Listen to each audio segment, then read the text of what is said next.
मोहब्बत का ये किस्सा देश के सबसे बड़े उद्योगपति अडानी पे शुरू होता है। नमस्कार दोस्तों, ये है 4 PM के संजय शर्मा।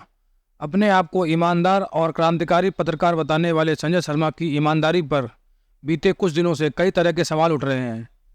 इसके पीछे का कारण ये है कि संजय शर्मा जी ने अपने चैनल 4 PM पर अडानी जी की महिमा मंडन करने के लिए अपने चैनल पर एक वीडियो डाला है। उस वीडियो पर कई तरह के सवाल उठ रहे हैं और ये सवाल और कोई नहीं उठा रहा, उनके साथ काम करने वाले पत्रकार उठा रहे हैं। और संजय शर्मा जी के बारे में ये कहा जा रहा है कि वो अडानी के हाथों बिक गए हैं।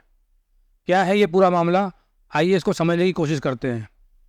इस वीडियो को देखने से पहले मैं आपको ये बता दूं कि ये वीडियो 2 पार्ट में रहने वाला है। पहले पार्ट में हम संजय शर्मा जी के उस वीडियो पर गौर करेंगे जो उन्होंने अडानी जी की महिमा मंडन करने के लिए बनाया है। उन्होंने उस वीडियो में क्या क्या कहा है। और इस वीडियो के दूसरे पार्ट में हम ये समझने की कोशिश करेंगे कि क्या वाकई संजय शर्मा अडानी जी के हाथों बिक गए हैं या उनकी ईमानदार पत्रकारिता करने का दावा खोखला है। आपसे अनुरोध है कि आप इस वीडियो के दोनों पार्ट को देखें, वरना आपको पूरी कहानी समझ में नहीं आएगी और आधा अधूरा वीडियो देखने के बाद आप किसी भी निष्कर्ष पर नहीं पहुंच पाएंगे। तो यदि आपके पास समय है तो ही आप इस वीडियो को देखें, अन्यथा आप इस वीडियो को ना देखें। इस वीडियो को शुरू करने से पहले मैं आपको ये बता दूं कि मैं पिछले 6 साल से स्टॉक मार्केट में काम कर रहा हूँ। मुझे स्टॉक मार्केट की एक एक चीज़ों का पता है, किस तरह से ये मार्केट चलता है। उसी एक्सपीरियंस के अनुसार मैं इस वीडियो को बना रहा हूँ।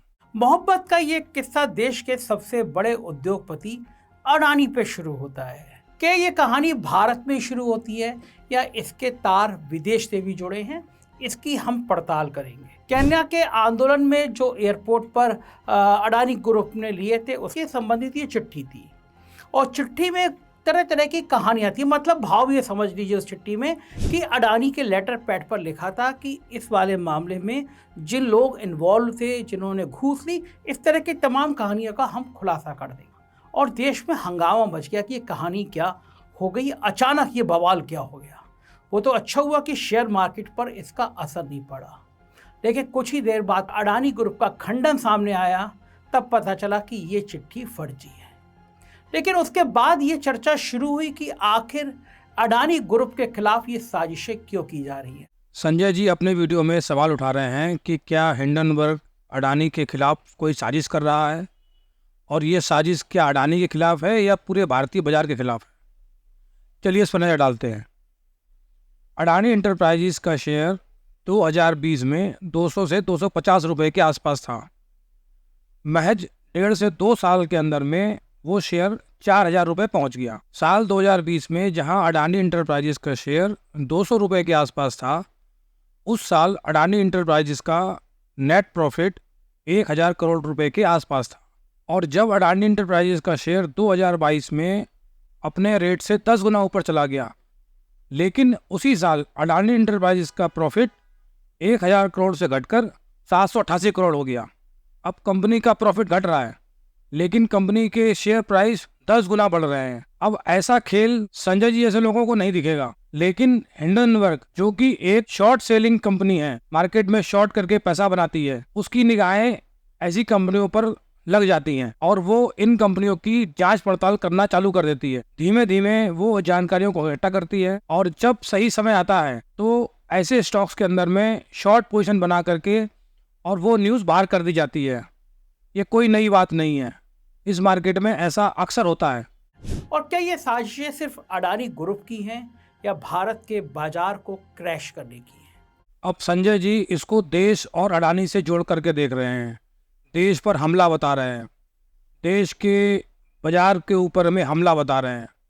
तो मैं आपको एक बात बता दूं, हिंडनबर्ग या हिंडनबर्ग जैसी कोई भी कंपनी की ताकत नहीं है कि हिंदुस्तान के बाजार को हिला सके। अगर हिंडनबर्ग में ताकत है तो वो अंबानी के खिलाफ कोई न्यूज़ करे, वो टाटा के खिलाफ कोई न्यूज़ करे, वो आदित्य बिरला के खिलाफ कोई न्यूज़ करे। हिंडनबर्ग किसी भी और कंपनी के खिलाफ न्यूज़ करके पैसा कमा के दिखाए, वो नहीं कमा सकती। हिंडनबर्ग सिर्फ उसी कंपनी के पीछे पड़ती है जहां उसको दिखाई देता है कि यहाँ गड़बड़ घोटाला हुआ है, और उसी स्टॉक के प्राइस भी गिरते हैं। आज अगर हिंडनबर्ग चाहे कि अंबानी के खिलाफ कोई न्यूज़ कर दे और स्टॉक गिर जाए, कभी नहीं गिरेगा। अगर हिंडनबर्ग चाहे किसी और कंपनी के खिलाफ कोई न्यूज़ कर दे और वो स्टॉक धड़ाम से गिर जाए, कभी नहीं गिरेगा। अडानी जी का स्टॉक 4,000 रुपए से 1,000 रुपए आ गया। दुनिया के दूसरे सबसे बड़े आदमी एक जरा सी हिंडनबर्ग से इतना हिल गए कि स्टॉक प्राइस 75% गिर गया। तो काहे के बड़े आदमी, काहे के नंबर 2 के आदमी? इसका मतलब कि वो जो प्राइस को ऊपर ले जा रहे थे उसके पीछे कोई भी फंडामेंटल सपोर्ट नहीं था, और हिंडनबर्ग की एक जरा सी रिपोर्ट आई और अडानी इंटरप्राइजेस के शेयर धड़ाम से गिर गए। दोस्तों, अक्सर कहा जाता है कि धुआं वहीं निकलता है जहां आग होती है, बिना आग के धुआं नहीं निकलता है। थोड़ा पीछे ले चलता हूँ, पिछले हफ्ते में ले चलता हूँ आपको। बृहस्पतिवार को देश के लोगों की धड़कनें बढ़ गई थी। मामला ही ऐसा ही था। हिंडनबर्ग ने एक और बम बुरी तरह फोड़ दिया था। उसने कहा कि स्विस बैंक में जमा अडानी का लगभग 2,500 करोड़ से ज्यादा रुपया जब्त कर लिया गया। ये खबर आते ही शेयर बाजार में जिन लोगों का पैसा लगा था उनका दिल बैठ गया। बात ही ऐसी थी, सभी को लगा कि कल वीक का आखिरी दिन है, यानी शेयर मार्केट में हफ्ते का आखिरी दिन है, और इस खबर के सामने आने के बाद अडानी समेत पूरे बाजार की बैंड बज जाएगी। पहले भी ऐसे ही हुआ था। हिंडनबर्ग की एक रिपोर्ट ने अडानी के साम्राज्य की चूल्हे हिला दी थी। देश के सबसे बड़े आदमी का कारोबार घटकर आधा रह गया था। पर अगले दिन जब बाजार खुला तो पता चला कि स्विस बैंक के इस दावे के बावजूद हिंडनबर्ग का दांव इस बार नहीं चला जैसा पहले चला था। तो आखिर इस बार ऐसा क्या हो गया कि हिंडनबर्ग की बातों पर इस बार लोगों ने भरोसा किया ही नहीं? बाजार ने भरोसा नहीं किया। स्विस बैंक की कहानी फ्लॉप हो गई। जो हिंडनबर्ग शेर की तरह आया था वो चूहे की तरह दबकर रह गया। अब संजय जी की चिंता का विषय यह है कि हिंडनबर्ग ने जो न्यूज दी उस न्यूज के बाद बाजार ने रिएक्ट नहीं किया, बाजार नहीं गिरा। अगर बाजार नहीं गिरा तो हिंडनबर्ग की न्यूज गलत साबित हुई। हिंडनबर्ग शेर की तरह आया था, चूहे की तरह चला गया। तो संजय जी, मैं आपको और आपके दर्शकों को यह बता दूं कि स्टॉक मार्केट एक खबर पर बार बार रिएक्ट नहीं करता। हिंडनबर्ग ने एक बार अडानी के घोटालों की खबर मार्केट में दे दी, उस खबर पे बाजार ने रिएक्ट कर दिया। 1 साल पहले ये खबर बाजार में आई थी, उस समय अडानी का स्टॉक 4,000 रुपए था, और इस खबर के आने के बाद वो 4,000 रुपए का स्टॉक 1,000 रुपए पर आ गया। अभी हिंडनबर्ग अगर रोजाना अडानी के खिलाफ न्यूज डालता रहे, रोज कोई ना कोई न्यूज देता रहे, बाजार कोई रिएक्ट नहीं करने वाला, क्योंकि बाजार को अडानी की पूरी खेल समझ में आ चुकी है। बाजार कभी भी एक न्यूज पर 2 बार रिएक्ट नहीं करता है, ये बाजार की आदत है। और मार्केट का गिरना या मार्केट का चढ़ना किसी भी तथ्य की पुष्टि नहीं करता है। और हिंडनबर्ग भी ये बात अच्छी तरह जानता है कि अभी वो कितनी भी न्यूज करे, लेकिन अडानी का स्टॉक नहीं गिरने वाला, मार्केट उस तरह से रिएक्ट नहीं करने वाला। अब आपके मन में सवाल आ रहा होगा कि जब अडानी इंटरप्राइजेस का स्टॉक नहीं गिरने वाला तो फिर हिंडनबर्ग क्यों अडानी के पीछे हाथ धो करके पड़ गया है। मैं आपको समझाता हूँ। हिंडनबर्ग को कई देशों के अंदर में लोग इस तरह से लेते हैं कि हिंडनबर्ग जो खबर देता है वो खबर एकदम सच्ची होती है। झूठी खबर पर कोई भी स्टॉक नहीं गिर सकता। झूठी खबर पर कोई स्टॉक अगर गिरेगा भी तो थोड़ा बहुत गिरेगा और अगले दिन रिकवर कर जाएगा। हिंडनबर्ग हमेशा उन्हीं कंपनियों को निशाना बनाता है जिन कंपनियों के अंदर में बहुत बड़े घोटाले होने की संभावना हो, ताकि उन कंपनियों के प्राइस आधे, चौथाई या 0 हो जाएं, ताकि उन कंपनियों के शेयर इतने गिर जाएं कि वो कंपनियां लगभग ख़त्म ही हो जाएं। और ऐसी कई कंपनियां हैं जिसमें हिंडनबर्ग ने शॉर्ट पोजीशन बनाई थी और फिर उनकी खबरें बाहर की और वो कंपनियां ख़त्म ही हो गईं। तो आप फिर सोच रहे होंगे कि फिर हिंडनबर्ग क्यों पीछे पड़ा हुआ है। हिंडनबर्ग इसलिए अडानी जी के पीछे पड़ा हुआ है क्योंकि जो आरोप हिंडनबर्ग ने लगाए हैं अडानी जी के ऊपर में, हिंडनबर्ग अपनी क्रेडिबिलिटी पर कोई भी आंच नहीं आने देना चाहता है। वो इस लड़ाई को अंत तक लड़ेगा। वो रोज़ खबरें बाहर करेगा, वो रोज़ लोगों को बताएगा कि अडानी का यहाँ पर ये लफड़ा है, अडानी का वहाँ पर वो लफड़ा है। वो इस खबरों को इसलिए बाजार में नहीं ला रहा कि अडानी जी के स्टॉक गिर जाएंगे तो वो शॉर्ट करके पैसा कमा लेगा। हिंडनबर्ग को जो पैसा कमाना था वो कमा चुका। सबसे पहले आपके मन में यह आता होगा कि हिंडनबर्ग क्या है। आखिर अडानी ने हिंडनबर्ग की कौन सी भैंस खोल ली है? तो पहले हिंडनबर्ग की जन्मपत्री को ही देख लेते हैं, बता देते हैं है क्या मामला। हिंडनबर्ग एक अमेरिकी वित्तीय अनुसंधान कंपनी है ये कंपनियों पर रिसर्च करके डाटा जारी करती है। आपको लग रहा होगा कि ये कंपनी तो बहुत अच्छी है, कंपनियों की पड़ताल मुफ्त में करती है, तो जरा रुकिए। हिंडनबर्ग कंपनियों की पड़ताल इसलिए भी करती है कि उनकी बैंड बजाकर वो अरबपति हो सके। संजय जी कह रहे हैं कि हिंडनबर्ग किसी कंपनी की पड़ताल इसलिए भी करती है कि वो उनकी बैंड बजा सके।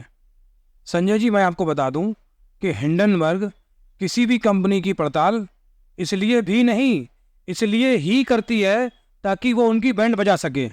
दरअसल जब हिंडनबर्ग किसी कंपनी के बारे में रिपोर्ट जारी करता है तो पहले उस कंपनी के शेयर बेच देता है।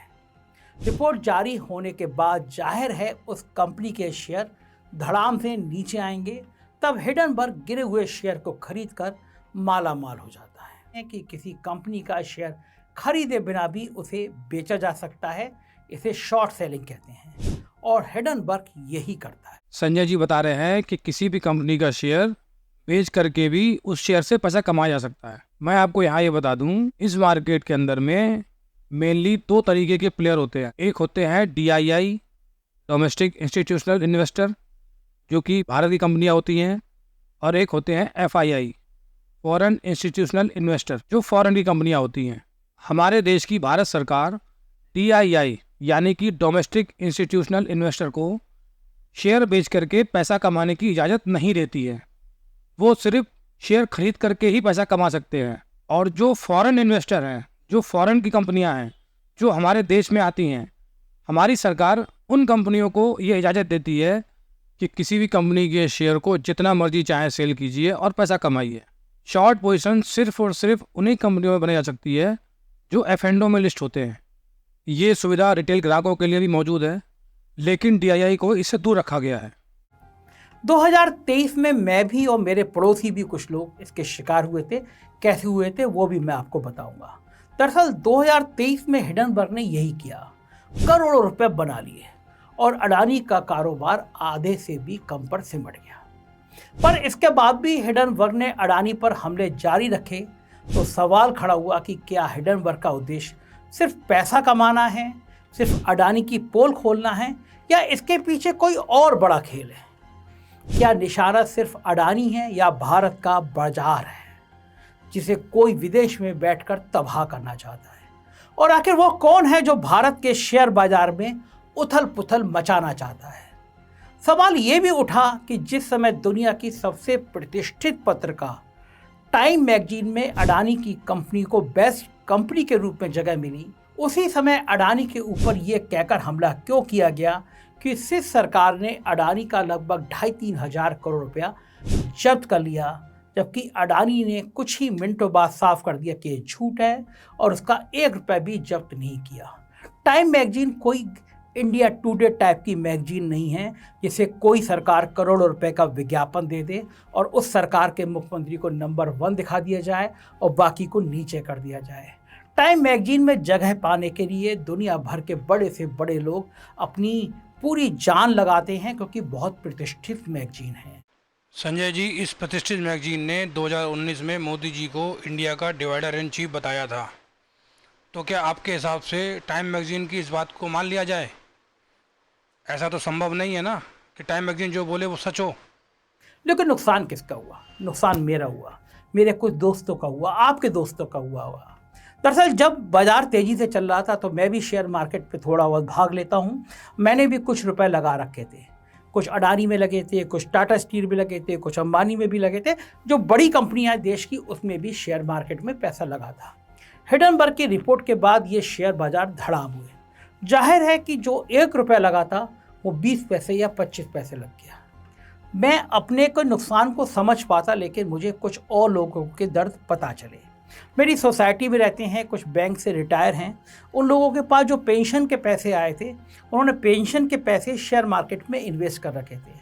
उनको लगता था कि बेटी की शादी है, उसमें ये पैसे काम आ जाएंगे, भारतीय बाजार बढ़ रहा है, शेयर मार्केट बढ़ रहा है, सेंसेक्स और निफ्टी अपने अब तक के सबसे उच्चतम स्तर की ओर जा रहे हैं, तो निवेश करना ठीक है, शेयर मार्केट में निवेश करना ठीक है। लेकिन उनको पता नहीं चल रहा था कि एक रिपोर्ट के बाद ये इतना धड़ाम हो जाएगा, पैसा आधा रह जाएगा। वो शेयर जो उनके गिरे वो पूंजी जो उनकी ख़त्म हुई, वो पूंजी जो उन्होंने कम रेट पर बेची, वो एक बहुत बड़ा नुकसान था। भारत के जनमानस में मध्यम वर्गीय परिवार की कमर तोड़ गया। संजय जी बता रहे हैं कि कैसे उनको और उनके पड़ोसियों को हिंडनबर्ग की वजह से नुकसान का सामना करना पड़ा। सबसे पहली बात संजय जी, कि जब आपने या आपके पड़ोसियों ने स्टॉक मार्केट में पैसा लगाया होगा, तो आपको यह समझना चाहिए कि स्टॉक मार्केट में क्या रिस्क रहती है, क्या जोखिम रहती है। उम्मीद है कि आपने जानकर समझकर ही पैसा लगाया होगा। दूसरी बात, जब आपने स्टॉक मार्केट में पैसा लगाया होगा या आपके पड़ोसियों ने पैसा लगाया होगा, तो अपने फंड को अलग अलग कंपनियों में इन्वेस्ट किया होगा। और यदि आपने सारा पैसा अडानी में ही इन्वेस्ट कर दिया और उसके बाद आपको नुकसान हो गया, तो यह तो आपके लालच का परिणाम है। लालच करोगे तो फंसोगे। एक साधारण आदमी जब मार्केट में पैसा लगाता है तो वो देखता है कि वो जिस कंपनी में पैसा लगा रहा है उस कंपनी की ग्रोथ क्या है, साल दर साल उस कंपनी के मुनाफे में कितनी वृद्धि हो रही है, स्टॉक प्राइस कहीं बहुत ज़्यादा ऊपर तो नहीं है। इन सब बातों का ध्यान रखने के बाद ही आदमी एक कंपनी के अंदर पैसा लगाता है। और आप जिन पड़ोसियों की बात कर रहे हो कि जिन्होंने पेंशन का रुपया, अपनी बेटी की शादी का रुपया अडानी में लगा दिया और वो अब रो रहे हैं, अगर आप बिना सोचे समझे किसी भी फंडामेंटल वीक कंपनी के अंदर पैसा लगाओगे तो इस तरह का नुकसान आपको झेलना ही पड़ेगा। उसके लिए किसी भी हिंडनबर्ग की ज़रूरत नहीं है। संजय जी, मैं आपको एक उदाहरण से समझा देता हूँ। आप अक्सर कर अपने वीडियो में बताते रहते हैं कि बड़े बड़े न्यूज़ चैनल जिनके करोड़ों में सब्सक्राइबर हैं, लेकिन उनके वीडियो पर व्यूज़ नहीं आते, और हमारा 4PM चैनल, छोटा सा चैनल जिसमें एक एक वीडियो में लाख लाख, 2-2, 3-3 लाख व्यूज़ आ जाते हैं। ठीक उसी तरह से समझिए कि अडानी जी की मार्केट कैपिटल भले ही कितनी बढ़ जाए, उनके शेयर का प्राइस भले ही कितना बढ़ जाए, लेकिन जब तक उस शेयर प्राइस के हिसाब से उनकी कंपनी का प्रॉफिट नहीं बढ़ेगा, तब तक उनकी कंपनी फंडामेंटल।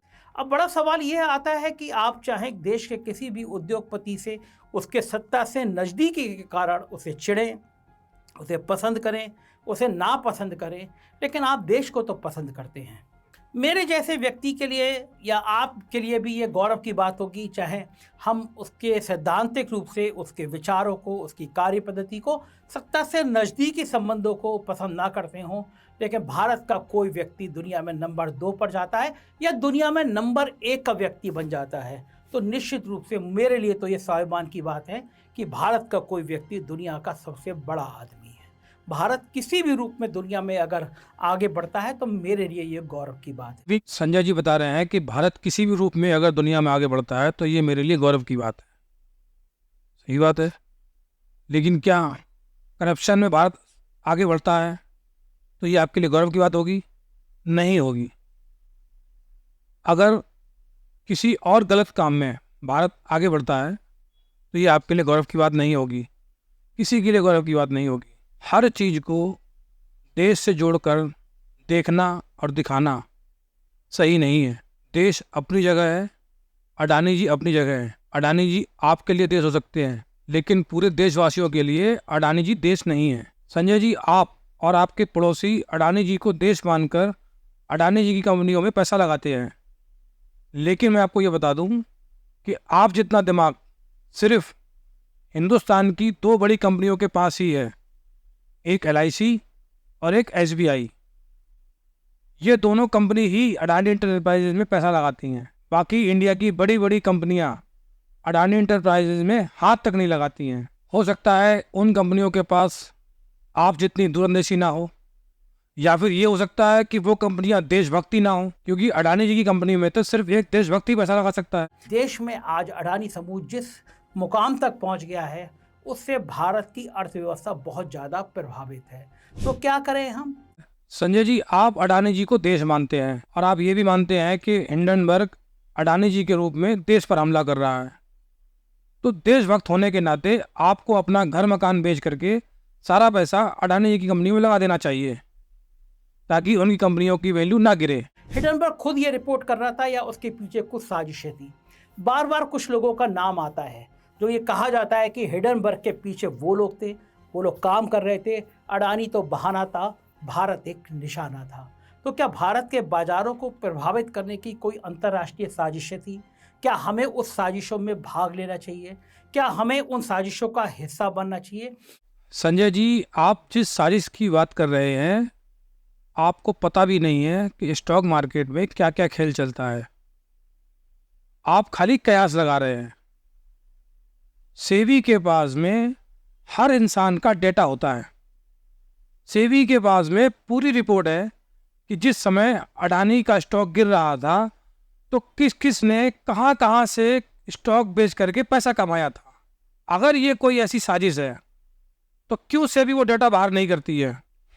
अगर सेबी चाहे तो 2 मिनट में सारा कच्चा चिट्ठा खोल सकती है, किसी भी साजिश का भंडाफोड़ कर सकती है कि किस किस ने कहाँ कहाँ बैठ करके कौन कौन से स्टॉक कब सेल किए। ये खेल ऐसा है कि अगर बाहर आ जाएगा तो अच्छे अच्छे लोगों का दिमाग खराब हो जाएगा।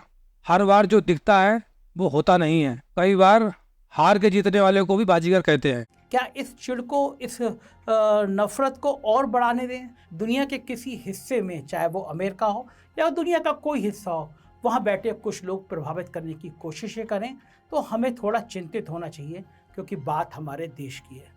कि सवाल अडानी का नहीं है, सवाल देश के किसी उद्योगपति नहीं है, सवाल हमारे बाजारों का है। सवाल जो आम आदमी छोटा छोटा 10,000, 20,000, 50,000 शेयर मार्केट में लगाता है, उसके अस्तित्व का, उसकी संपत्ति का बचा रहे, उसका हक बचा रहे। कोई भी आदमी विदेश में बैठ के भारत के बाजार को प्रभावित ना कर सके, तो आपसे संवाद करना जरूरी है। संजय जी, आपका ये वीडियो पूरी तरह से एक प्रमोशनल वीडियो लग रहा है। आपके इस वीडियो से आप लोगों को प्रेरित कर रहे हैं कि वो अपनी गाड़ी कमाई का पैसा अडानी जी की कंपनियों में लगाएं। आपके इस वीडियो के बाद यदि किसी भी व्यक्ति का अडानी जी की कंपनियों में इन्वेस्ट करने के बाद नुकसान हो गया तो उसके सिर्फ और सिर्फ आप जिम्मेदार होंगे। ठीक उसी तरह जिस तरह आप अपने चैनल पर हर संडे सुबह एक जोशी महाराज को ले आते हैं और अंधविश्वास को खूब बढ़ावा देते हैं, आप ये डिस्क्लेमर भी देते हैं कि मेरी श्रद्धा है, मैं मानता हूँ, आपकी श्रद्धा हो तो आप इस वीडियो को देखें वरना ना देखें। ये ठीक उसी प्रकार है जैसे शराब बनाने वाली कंपनियाँ, सिगरेट बनाने वाली कंपनियाँ अपने प्रोडक्ट के ऊपर में बड़ा बड़ा चिपकाती हैं कि सिगरेट पीने से कैंसर होता है, लेकिन वो धड़ाधड़ सिगरेट का प्रोडक्शन करती रहती हैं। और तो और वो कैंसर की हॉस्पिटल भी खोलती हैं, लेकिन सिगरेट के प्रोडक्शन में कोई कमी नहीं रहती है। 4 PM 60 लाख सब्सक्राइबर वाला चैनल है। जनता का काफ़ी भरोसा है आपके चैनल पर। आप जो बोलते हैं, जो कहते हैं, लोग उन बातों को विश्वास से देखते हैं। तो आप चाहे कितने भी डिस्क्लेमर दें, लोग आपकी बातों से प्रभावित होते हैं। चाहे वो अंधविश्वास का मसला हो, चाहे वो अडानी जी के संबंध में इस वीडियो का मसला हो, आप जो डिस्क्लेमर देते हैं वो सिर्फ और सिर्फ अपने बचाव के लिए देते हैं ताकि कोई आप पर उंगली ना उठा सके। इस वीडियो का नेक्स्ट पार्ट जरूर देखें। इस वीडियो में इतना ही। नमस्कार।